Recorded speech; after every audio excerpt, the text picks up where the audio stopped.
Kidney ટ્રાન્સપ્લાન્ટની સલાહ મળી હોય એવા દર્દીઓ સાથે મારે આજે વાત કરવી છે. હું ડૉક્ટર અક્ષય ઝાલાવાડિયા, નેફ્રોલોજીસ્ટ. ઇન્ડિયામાં કિડની ટ્રાન્સપ્લાન્ટ બે રીતે થાય: લાઈવ ડોનર કિડની ટ્રાન્સપ્લાન્ટ અને કેડેવરિક ટ્રાન્સપ્લાન્ટ. લાઈવ ડોનરમાં the human organ transplantation act થોટા મુજબ ઘરના લોહીના નજીકના સંબંધીઓ કોઈ બી કિડની ડોનેટ કરી શકે. એમના મેઇન ઇસ્યુ એ થતો હોય કે લેવાવાળાને બી ડર હોય કે એમનું ઘરવાળાઓની કોઈની તબિયત ન બગડે, દેવાવાળામાં બી ભય હોય. તો મારે એ વસ્તુ જણાવવી છે કે અમે ઘણા બધા ટેસ્ટ કરતા હોઈએ. જો કોઈ ડોનર તરીકે આગળ આવે તો પહેલાં તો એમનું બીપી, ડાયાબિટીસ, એમને કોઈ બીજી બીમારી નથી એ ચેક થાય, ઘણા બધા રિપોર્ટ્સ થાય.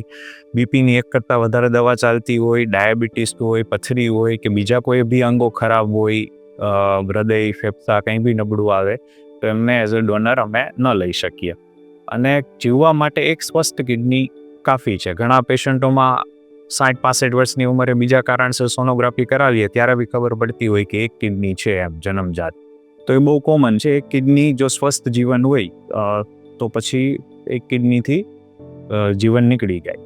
બીજું પ્રક્રિયા છે કેડેવરિક ટ્રાન્સપ્લાન્ટ. તો માન લો ઘરમાં કોઈ ડોનર નથી તો અંગદાન મળે જે બ્રેન ડેડ પેશન્ટ્સમાંથી, રોડ ટ્રાફિક એક્સિડન્ટ કે મગજમાં હેમરેજના કારણે બ્રેન ડેથ હોય પણ બાકીના બધા અંગો કામ કરતા હોય, એવા પેશન્ટને જો અંગદાન સમજાવવામાં આવે અને એ પેશન્ટ રાજી થાય તો એમની 2 કિડનીથી 2 નવા પેશન્ટોને જીવનદાન મળી શકે.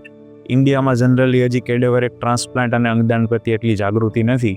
2 લાખ વર્ષે કિડનીની જરૂર હોય છે. એની સામે ટોટલ ટ્રાન્સપ્લાન્ટ લાઈવ પ્લસ કેડેવરિક 15-16 હજાર જેટલા જ થાય છે. તો અંગદાન માટે બી મારે જાગૃતિ લાવવાની ઈચ્છા છે. એટલે જો કિડની ટ્રાન્સપ્લાન્ટની સલાહ મળી હોય તો ઘરવાળા કોઈ ઉપલબ્ધ હોય તો લાઈવ ડોનર કિડની ટ્રાન્સપ્લાન્ટ, અને માની લો કે ઘરમાંથી કોઈ ડોનેટ કરવા માટે યોગ્ય નથી તો પછી કેડેવરિક ટ્રાન્સપ્લાન્ટ માટે નામ લખાવી શકાય.